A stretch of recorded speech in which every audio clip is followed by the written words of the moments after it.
Good day everyone. Good day, sir. I am Barcos Christine from BSCRIM 2A Group 6, Theories and Causes of Crime Causation. My assigned topic was all about containment theory. Social control theorists posit that crime and delinquency occur among members in society because an individual's behavior is not well regulated. Recent control theories have emphasized the importance of high self-control and strong bonds to society in deterring criminal behavior. However, one of the original theories of self-control has been largely ignored among scholars. Developed by Walter Reckless in the 1960s, containment theory suggests that individuals are pushed and pulled into crime. Pushes are elements that pressure individuals to engage in delinquency, while pulls draw individuals away from accepted forms of behavior. The theory states that pushes and pulls are buffered by inner and outer containments. The inner containment includes self-concept, goal orientation, frustration tolerance, and norm commitment and retention, otherwise also known as elements within the individual self. The outer containments includes the social environment in which the individual resides and reflects socialization within the community. Pushes and pulls Reckless suggested that a wide variety of factors push and pull individuals into crime. Pushes or pressures consist of adverse living conditions or relative to region and culture, such as poverty, unemployment, economic insecurity, group conflicts, minority group status, lack of opportunities, and inequalities. Pulls, on the other hand, are factors that bring individuals to deviant behavior. The pulls draw a person away from original way of life and accepted forms of living. They consist of prestige individuals, bad companions, delinquency of criminal subculture, deviant group, mass media, and propaganda. Reckless 1973 argued that individuals might experience what is referred to as the pull of companionship, which follows that delinquent peer associations can pull individuals into a life of deviance. Thus, individuals who are frequently exposed to delinquent behaviors and who learn that deviance is an acceptable means of behavior will more likely be pulled into crime. Inner and outer containment Reckless stated that only a minority of individuals, no matter to what external or internal pushes and pulls they may be subject, get involved in crime and delinquency. Among this minority group, it is hypothesized that they have a weak inner and or outer containments. The outer or external containment refers to the society, the state, the tribe, the village, the family, and the other nuclear groups are able to hold the individual within the bonds of the accepted norms and expectations. External containment is this holding power of the group. Society, and particularly nuclear groups, contain steer, shield, divert, support, reinforce, and limit its members. The outer containment consists of effective family life in which problems are averted or handled of life in the community, which still retains an interest in the activities of its member, of membership in organizations that are interested in the activities of its member, etc., as well as the influence of good companions.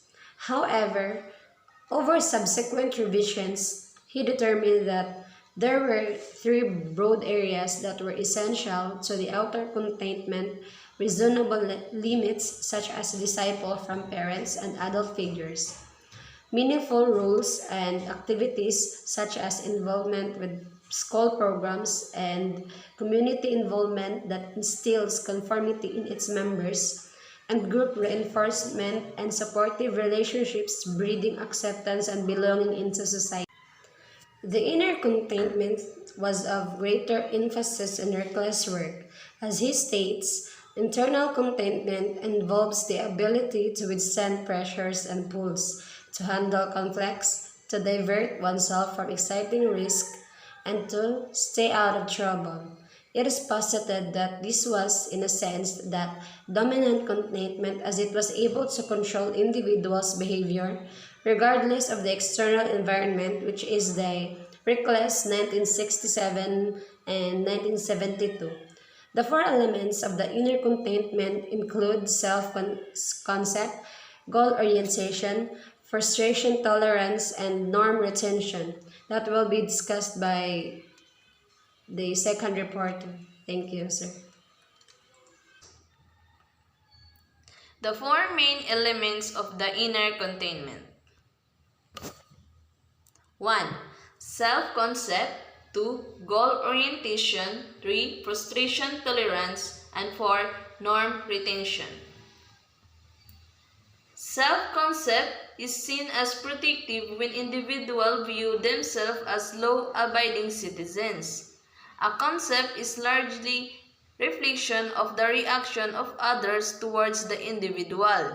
The individual's belief about himself or herself, including the person's attributes and who and what the self is. Example: beliefs such as I am a good friend or I am a kind person are part of an overall self-concept. Goal orientation is the second element of the inner containment. Define it as having direction and orientation towards legitimate goals. Example: if the teacher talks about and focuses on mystery and improvement, then students are likely to adopt mystery goals. Frustration tolerance is the result of self-control. Low frustration originates from upsets, failures, and disappointments in life and is characterized by the inability to exert self-control, to tolerate frustration, to recognize, to relate to others. Self-control is the vital to coping with failures, for without it, individuals are more prone to engage in delinquency as means to cope with such stressors. Norm retention refers to acceptance of societal norms, laws, and the willingness to comply with such laws. Sometimes, norm erosion occurs, meaning that an individual will develop criminogenic norms. Norm erosion has close ties with psyches and Matz's techniques of neutralization. Neutralization are justification for illegal behavior that appear to be rational to the individual but differ greatly from normative behavior. Walter Rickles in full. Walter K. Rickles, born January 19, 1899, in Philadelphia, Pennsylvania, U.S., died September 20, 1988, on Dublin, Ohio. American criminologist known for his containment theory of criminology, which stated that juvenile delinquency commonly arises from a breakdown in moral and social forces that otherwise contain deviant behavior. During his years at Ohio State, Rickles conducted large number of studies, often in collaboration with the American criminologist Simon Dinitz, 1926 to 2007, on the behavioral patterns of no-delinquent boys who live in high-delinquency neighborhoods. In the 1960s, he generalized this finding into a containment theory which argued that there are inner and outer forces of containment that restrain a person from committing a crime.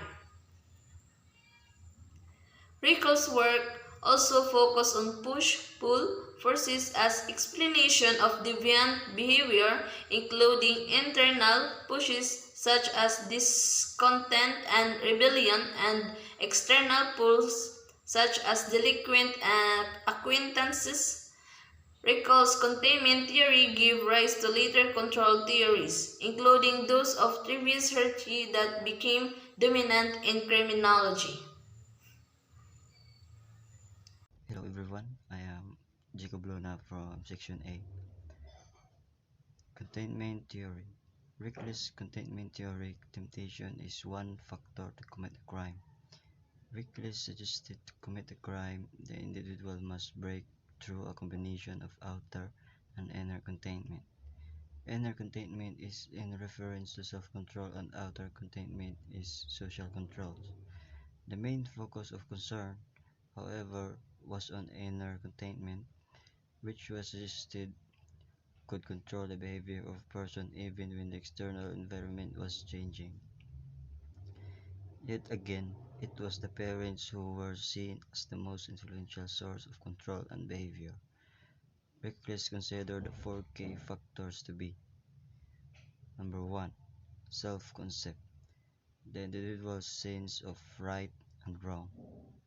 Number 2, goal orientation, referred to the person's sense of direction in life, purpose, and aspiration towards a goal which is realistic and achievable in a legitimate way.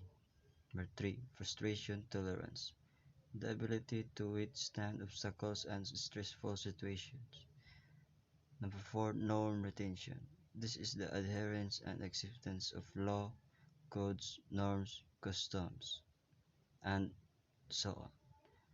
For containment theory, the problem is norm erosion. Containment theory must consider crime and delinquency to be a product of modern world. However, rather than focus or blame materials inequality of opportunity, its focus was on the moral order or code and those individuals cast adrift with no sense of direction or commitment. That's all. Thank you. So, good day everyone.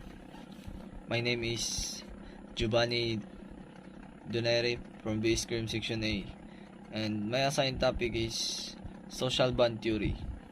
So, social bond theory developed by American criminologist Travis Searchy in the late 1960s.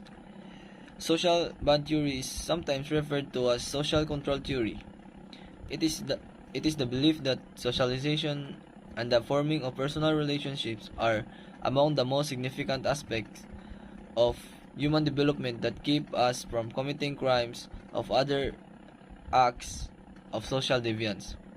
So, according to American criminologist Travis Searchy, who developed the social bond theory, ay ang social bond theory sometimes referred to as social control theory. Like, tanang tao ay may chance o potential na mahimong kriminal pero ang mga tao pero ang mga ito ay malilimitahan lamang sa form ng community na ating kinabibilangan. Like, for example, kung ang tao ay magkaroon ng relasyon sa isang tao at hindi niya matanggap ang resulta ng kanilang relasyon, like magkabuwag sila o unsa, magagawa ito ng krimen na maging resulta ng pagkakakulong nito. So guys, mo to siya ang social bond theory. Thank you. Good day everyone, I'm Alvin Ambi and for today's video, I'm going to share with or to discuss with you the life course theory, also known as life course perspective. So what is life course theory? Life course theory is an approach that can be used in a variety of subject matters such as psychology, biology, history, and criminology that establish the connection between a pattern of life events and the action that humans perform. Meaning to say, in every aspect of our life, there is what we call development, on understanding the way in which people live their life as they expose to different various factors that affect their psychological and physical, social social health, especially how an individual's experience affect them as they are aged. In criminology, paired life course theory is used as a backbone or starting branch for an assortment of other theories that are less broad, more specific. Proponents of life course theory. Carl Mannheim, the one who wrote the groundbreaking dissertation that sociological problem of generation. He, demonst- he demonstrate the findings of how the human experience, especially undergone in childhood, shape their ultimate outcome, meaning this outcome will be done from generation to generation, concluding that past generation from further generation. In criminological stance, the effect of Mannheim discovery on the importance of influence is the primary focus. Mannheim research helped expand the life course approach generally in the social science. William Isaac Thomas and Florian Nanicki are the two psychologists credited to having ignited the broad theory, and they analyzed the lives of Polish peasants and document their discoveries in the Polish peasant in Europe and America. The Polish peasant in Europe and America around 1918 and 1920, with these two sociologists first made use such histories and trajectories and argue strongly that they investigate more fully by sociologists. They advocate that many types individuals with reg- regard to their experience and various past periods of life in different situations. Groups of individuals in the future getting the continuous record of experience as they occur. Their, their sociological approach of studying the human way of life through a socioeconomic standpoint was one the first of its kind. John Laub and Robert Sampson, two modern criminologists that have worked to further investigate and apply the life course theory to a criminological standpoint. Contemporary criminological approach to life course theory place emphasis on the factors of occurring in each phase of life, classified as childhood, adolescence, and adulthood, and how these factors play a role in the participation of criminal behavior. In factors in childhood stage would include development events concern, con, concerning mainly parental guidance. Factors in childhood would include development events concerning mainly parental guidance as early stage our parents should focus on good tips rather than bad ones because we believe on saying you reap what you sow. What you come around goes around. That is why parental guidance is very much or highly raised in this matter. Important early childhood, adolescence, and adulthood. That is why our parents sent us to institutions such as schools, church, and community centers for us to be a responsible and to be a good human being, because this institution less likely to resort to criminal activities. As well as in adulthood we get involved our families, our careers, that are less for, likely to pursue crime compared to those who are not.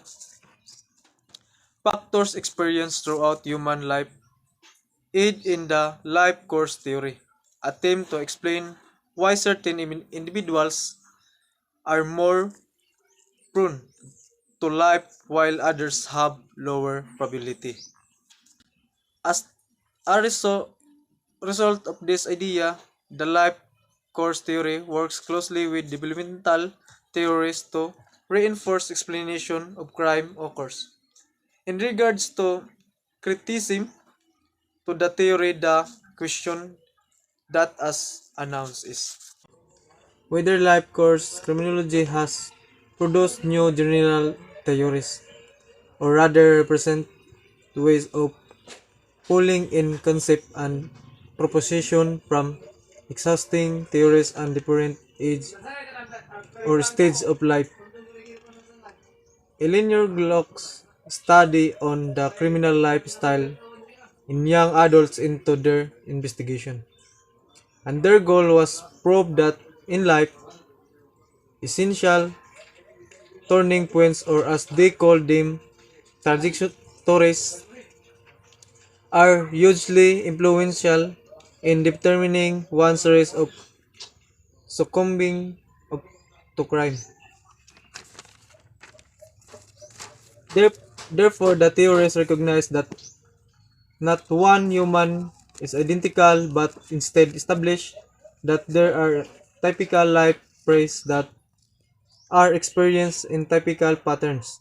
That's why implies with families, schools, and others institutions, because they are vital for development throughout one's life. If a parent is missing due to incarceration, their childs are not higher risk for engaging in criminal behavior, based on several theories, including life course. That's all. Thank you. Good morning everyone. Good morning sir. I'm here to present about the social control theory or social bond theory. I am the reporter of this topic. I am Omoto Niame Alquino, BS Cream 2 Section A. So, social control theory or social bond theory. This theory was created by Travis Hershey in 1969, that later developed into the social control theory, has historically been an interesting way of approaching social problems and how we in turn explain them.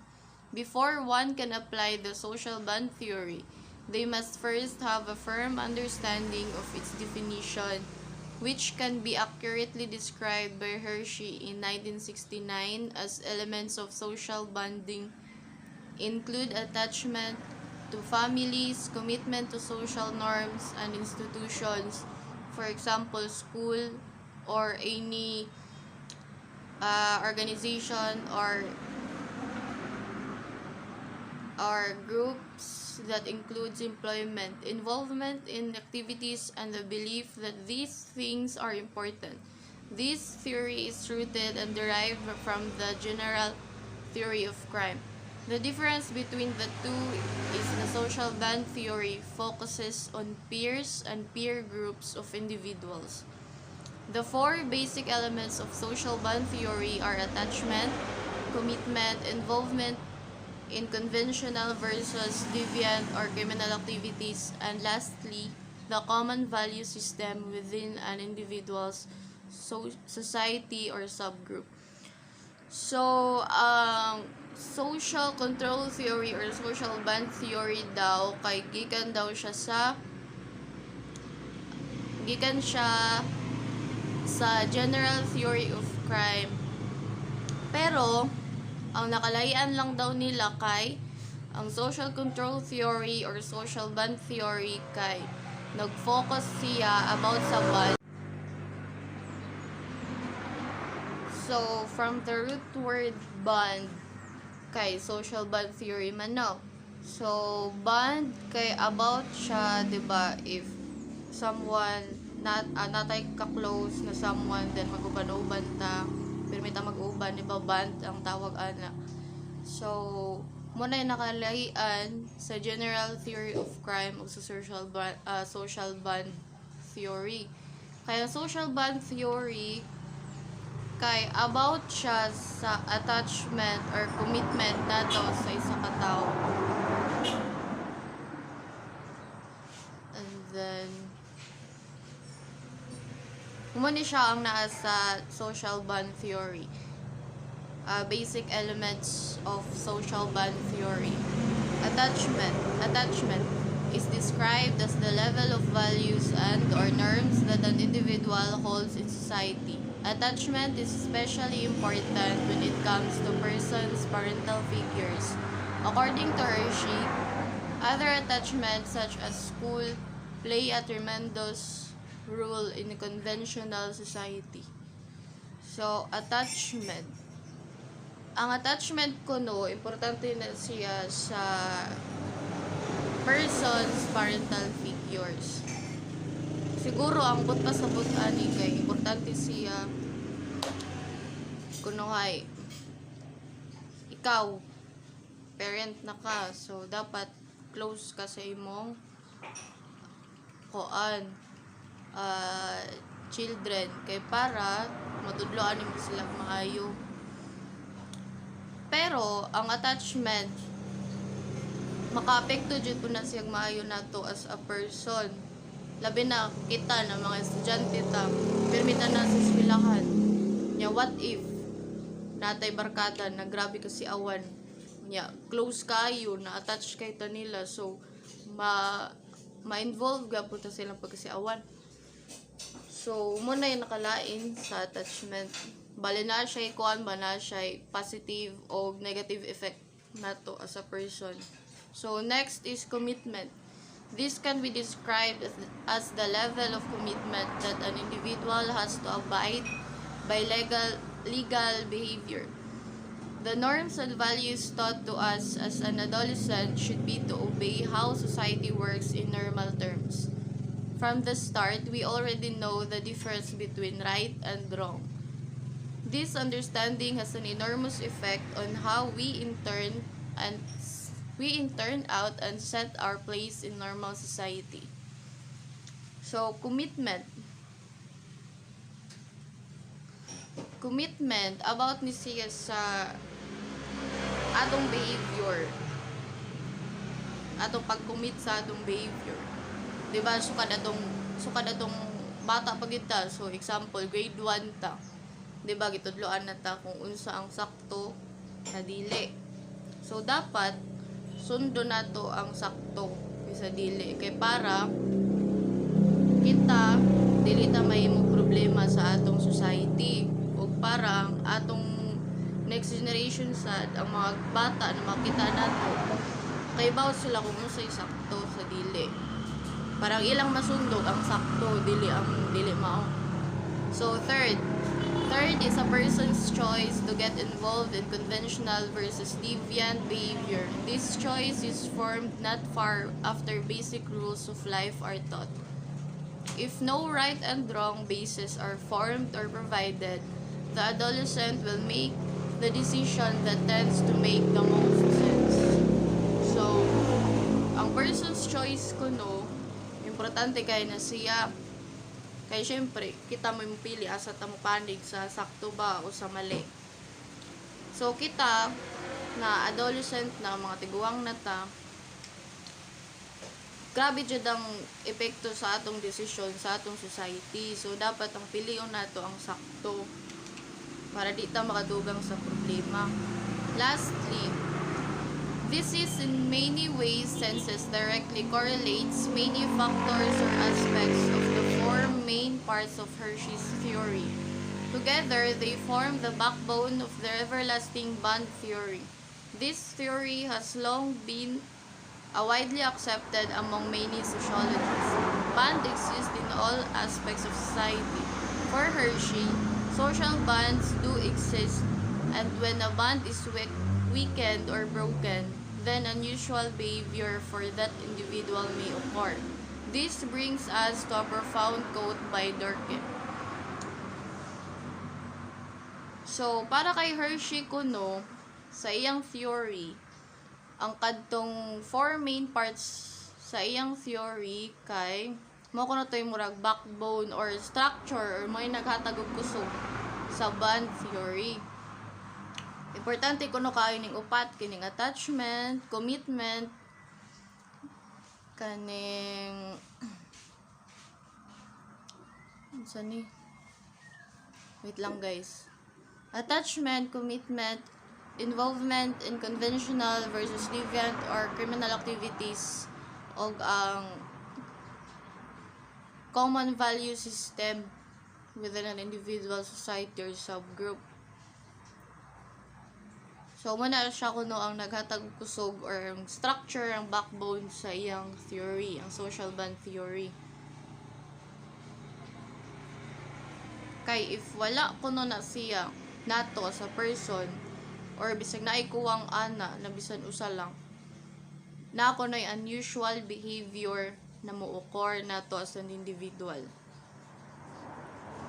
So, ang quote ni Durkheim kay the more weakened the groups to which the individual belongs, the less he depends on them. The more he consequently depends only on himself and recognizes no other rules of conduct than what are formed on his private interest. So, sa quote ni Durkheim, ingon siya, the more weakened the groups to which the individual belongs, the less he depends on them. So, kung ang grupo kuno nato or ang grupo sa isa ka person kanang hinay or laayan siya ba, dili siya magdepende nila, balik mas pilion niya na siya ra mag-inusara ra kay mas malingaw siya. Okay, the more he consequently depends on only on himself and recognizes on other rules of conduct than what are formed on his private interest. So, mao to, mag-inusara siya, mas ganan siya usa, so naa siya behavior na ma-discover sa iyang self, private niya na interest. So, there are many positive aspects of Hershey's bond theory, but there are also weaknesses in it. One of these is that he makes little or no distinction of importance of each of the elements of his social bond. So, moto na ako positive aspects ang kang Hershey's theory. Pero, pareho sa uban, naagapon na siya weaknesses. So, siya, a number of adolescents that are involved in criminal activity report high levels of involvement, which according to Hershey are supposed to reduce delinquency. When young adults are involved with criminal behaviors outside of the home, it is possible that parental control weakens or that young adults just have more opportunity to commit crime. So, mo to guys, if ang isa ka person kuno or ang isa ka adolescent or bata, latagaw ba? Pero minakasagawa sa balay. So, mo to, gawa sa balay ang bata or ang person. So, makabarkada siya.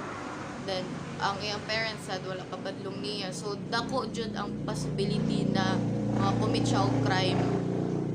Tungod na sad sa influence yung barkada. Or, mo na to. Dako jud ang impact if ang bata sige gawa sa balay kontra sa nara sa sud.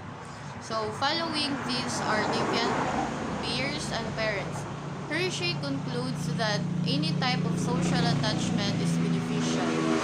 Even the deviant peers and parents. Many studies have even gone to prove that young adults with drug abusive parents have a greater chance of being abusers themselves. If an individual has peers, family members or associates that are deviant, this may motivate youth to commit crimes and also facilitate an antisocial behavior. So, mo to guys. So, abot pa subot na rin siya ni na part. Ingon siya.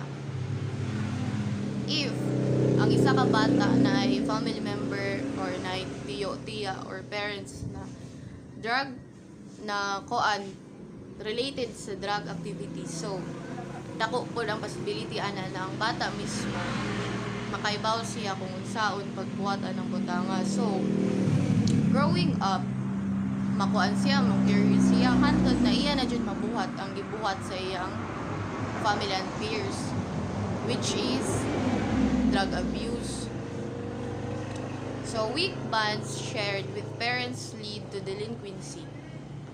We now see more and more single-family households and same-sex households. An indirect result of how certain households affects an individual have just begun to be studied. There are conflicting views as to whether these certain households are beneficial or deleterious. So sa panahon karon, daga na kaayo og kanang family, kanang mga single parent na family, napoy mga same-sex households, same-sex mama, papa, kanda. Na. It is a fact that many different races and ethnicities exist in America today and that there are many different ways to live life. Different cultures have different beliefs, and what might be predictable or normal to one might not in another. Since bonds are stronger in certain kinds of lifestyle, the effects will be different in all cases. So, karon, labi na sa Amerika, dagan kay lain-lain na ethnicities.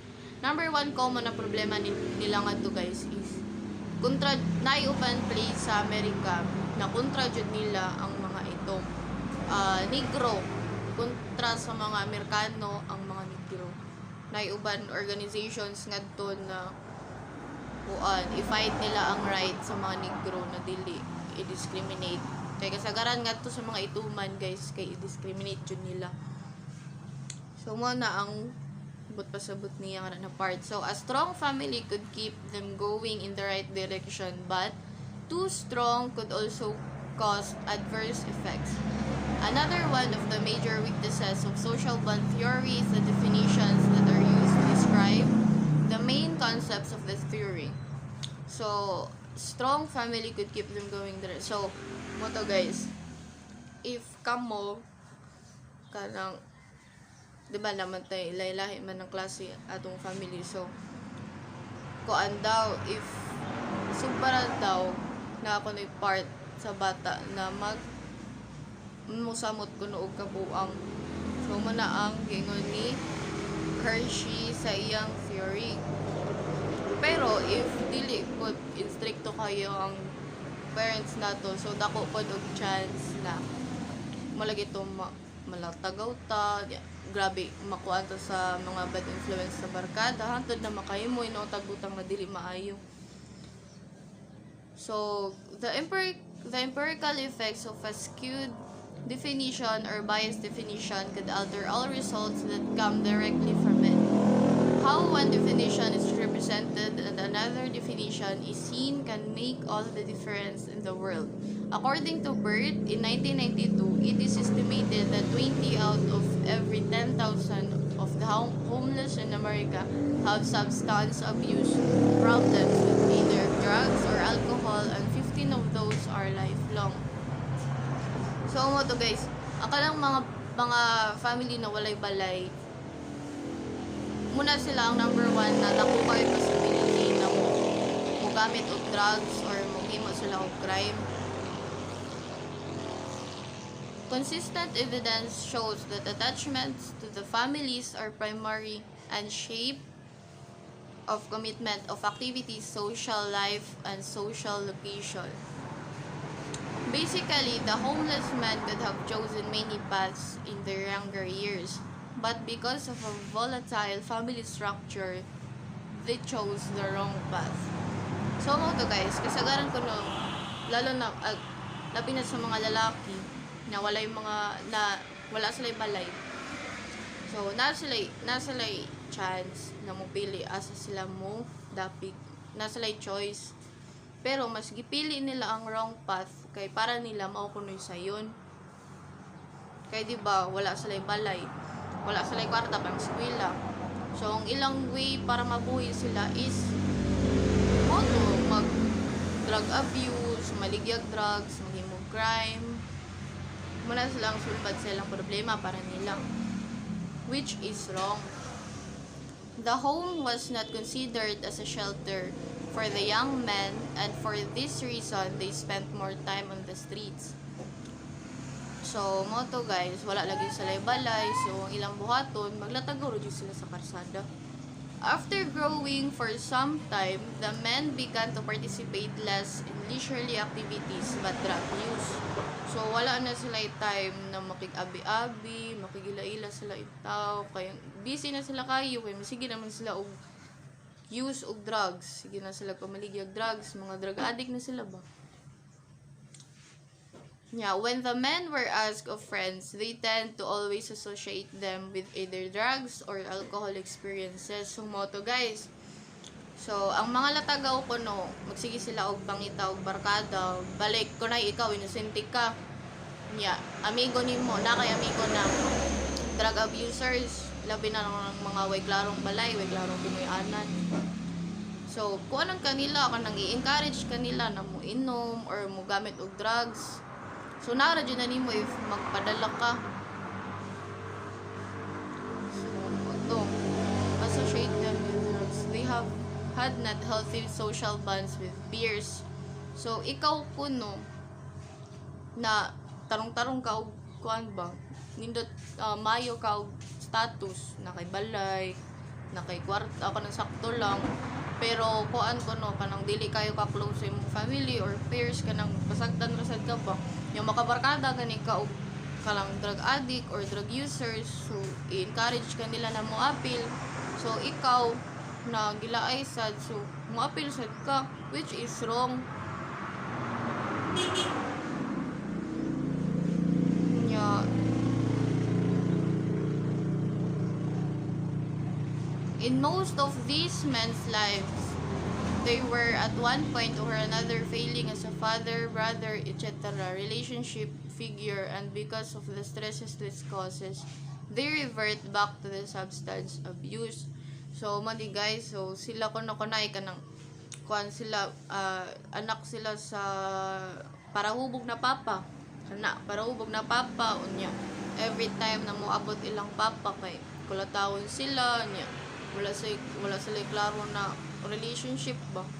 So, ang bata daw, ang gawa sa balay, ngitag barkada. So, makabarkada sa siya og drug addict or siya mismo makunahuna na may pag mag-drug addict na lang siya. Kana, usapon na siya sa rason nga nung na ay drug abusers based on Hershey's theory. Okay, ma-encourage man sila og kuan, ma-encourage kana siya guys ba, ma-encourage siya og gamit og drugs kay tungod siguro sa iyang problema, sa mga stress niya kana. Yeah, there are few ideas can be proposed to either control or improve the current homeless agenda in America. So sa Amerika kuno or ang Amerika naa sila mga agenda na makakontrol ani ng problems about aning mga homeless. So the first would be to create more employment opportunities and employment options for the underprivileged. So ang ilang plano guys, ang primero nilang plano is maghimo sila mga employment opportunities or employment options kanang mga trabaho galing na pwede sad magtrabaho ang kanang wala nakagraduate, kanang walang pinag-aralan ba, pwede sila makatrabaho gapon.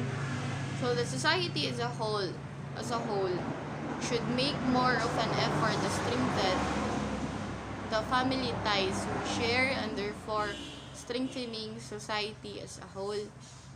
So ang society ko no, kinanglan ko na maghimog effort para mas strengthen ang family ties, mas ma-close ba ang families, or ikaw mismo na person kanang ma-close ka sa lain tao kana para di na ka makunahuna na butang.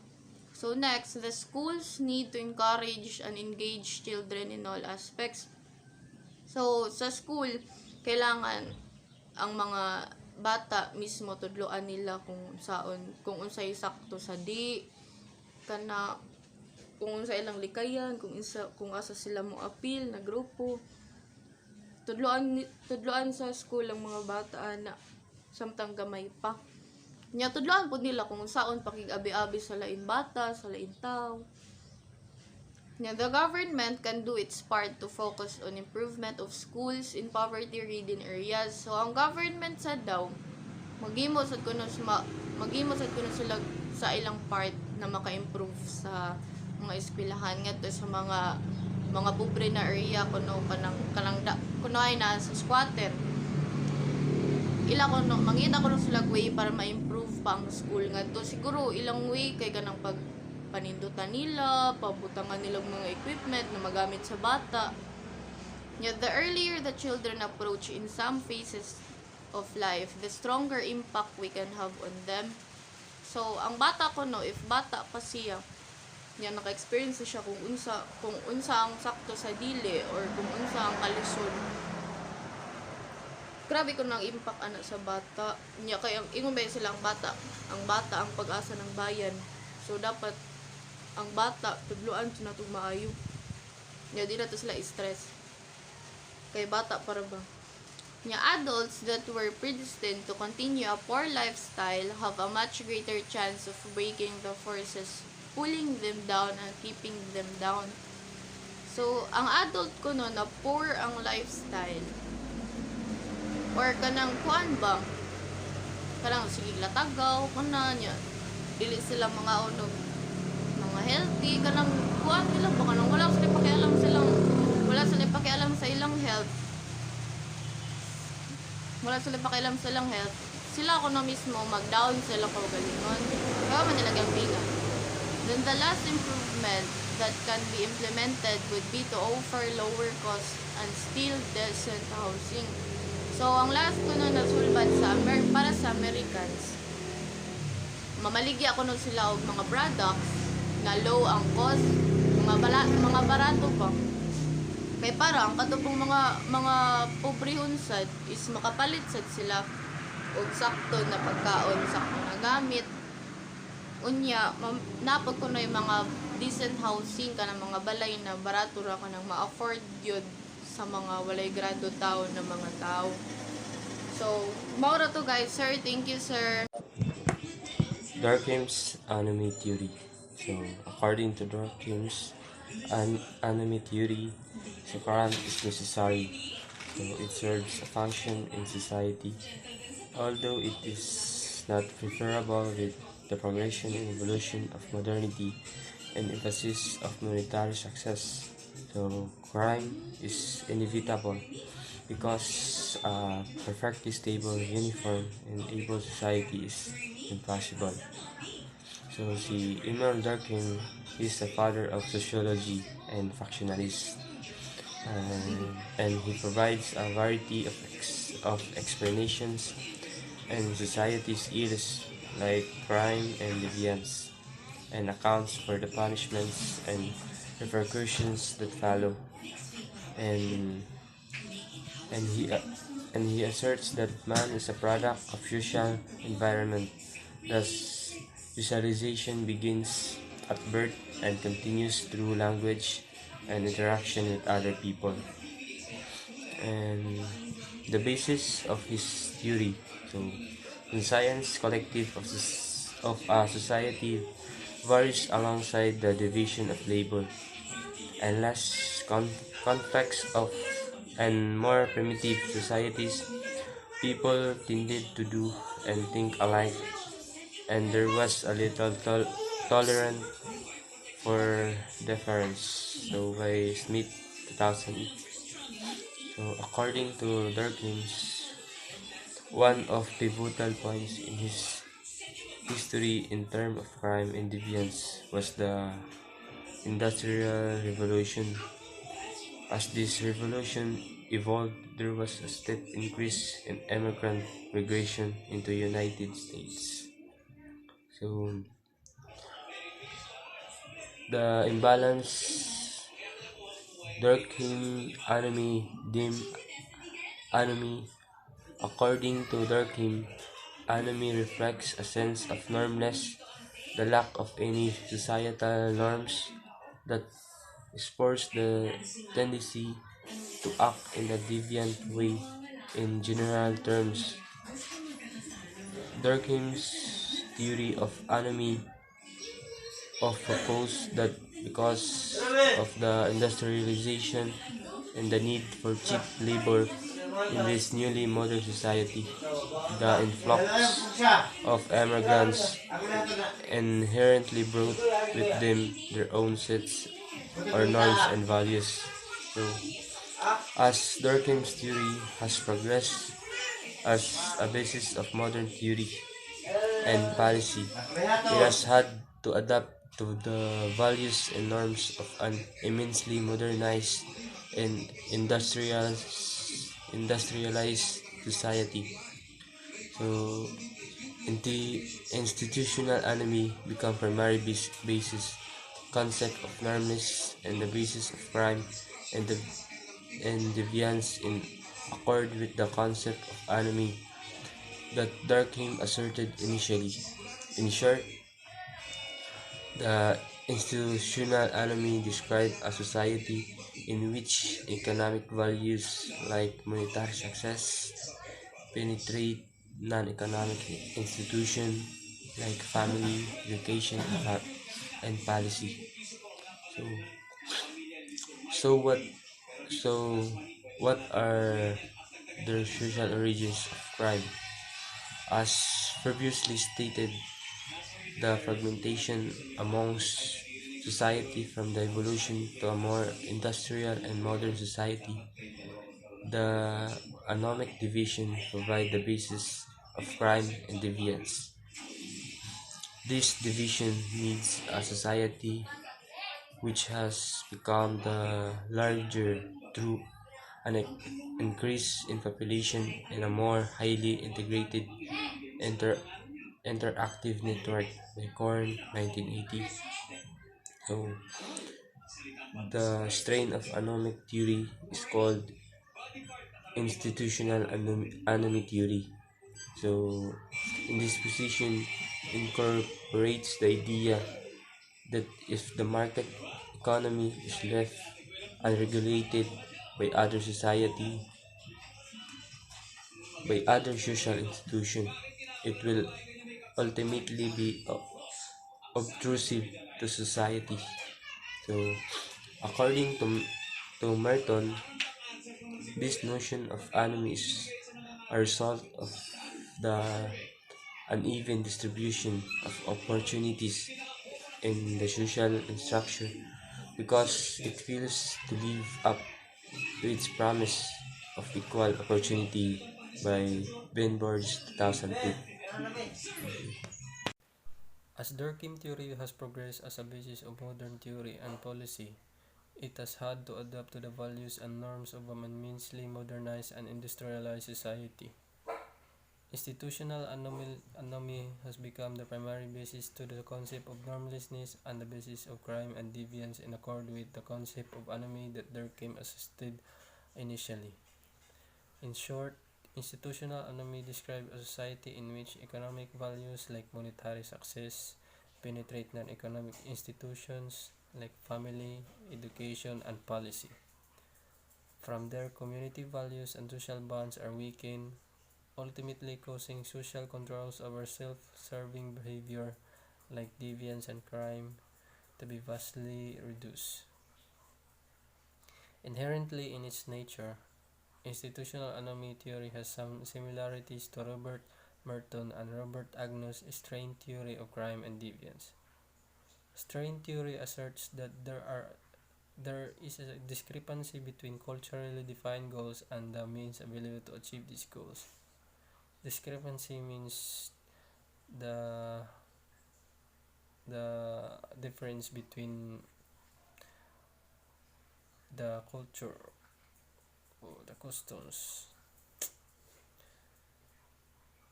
Currently, the culturally defined goals are wealth and material success, and that happiness is equivalent to these goals. Thus, edu- the industrialized means to acquire these goals that are hard work and education. Furthermore, it is widely accepted that those who do not succeed are inherently lazy or inept in some way. In other words, inept, walay kaya, or wa siya nagpakita sa iyang kaya. Through the application of Merton and Agnus strain theory, it is simple to see the trouble that the lower and middle class face. The institutionally defined means of education and hard work are only attainable by those who are wealthy or financially comfortable enough to access a formal education or well-paying occupation. In short, kadtong mga golden spoon nga mga tao, itong mga dato na daan, nga prayan ng mga kuan, anak og mayor, ana. As a result or consequence of this inability or unrealistic goal, the middle and lower classes are subject to their strain or anomy. Therefore, this sense of anomy imbalance the division labor justify the modes of adaptation and disadvantage resort to. The modes of adaptation are more often than not criminal, ultimately supporting Durkheim anomy theory. So what does the criminal justice system to do avoid this? What are the policies put forth to deal with this inevitable dependence on crime? Although difficult, it is essential to strengthen the non-economic social institutions like church or public school educations. There must be less emphasis placed on the importance or status of private school education. In addition, it is necessary to equalize the opportunities for success. The lower employee level employees must have the same amount of opportunity that the upper level employees have or once had. The lesser employee must not be alienated within the workplace or held accountable for things that the upper level employees are excused of. The current crackdown of white collar crime. Ang kanidang white collar crime kay type din siya nga crime nga wala nag-involve nga makasakit og tao. Kani siya more on pareanang fraud, embezzlement, money laundering, and so on. Murag inana siya. White collar crime is an example of how the criminal justice system is working to even the playing field in the workplace. Due to the fact that monetary success and status are the goals set by the collective conscience, as Durkheim would say, the criminal justice system has begun to withdraw from the biased environment that causes disharmony and strive to balance the means by which success is attainable. Theory of social anomy. Basic concept of social anomy is an enormous gap between the desires of the individual and its capabilities to satisfy those desires. When an individual is one who gives or who carries out of its social obligation in accordance with his social role, and the social environment does not give any feedback on his conduct, this will result in the alienation of the individual. To the individuals, it will not be clear why he is doing socially useful activities when he knows he could not when he knows he could opt for another model of behavior that is apparently easier and does not require any effort. The process of social interaction is based on the reciprocity of care, attention, and trust. Both sides give something in the interaction but also receive from the whole process of social process of interaction. Social anomy also happens when the old rules or values are no longer relevant and new values or rules are in direct conflict with old rules and values.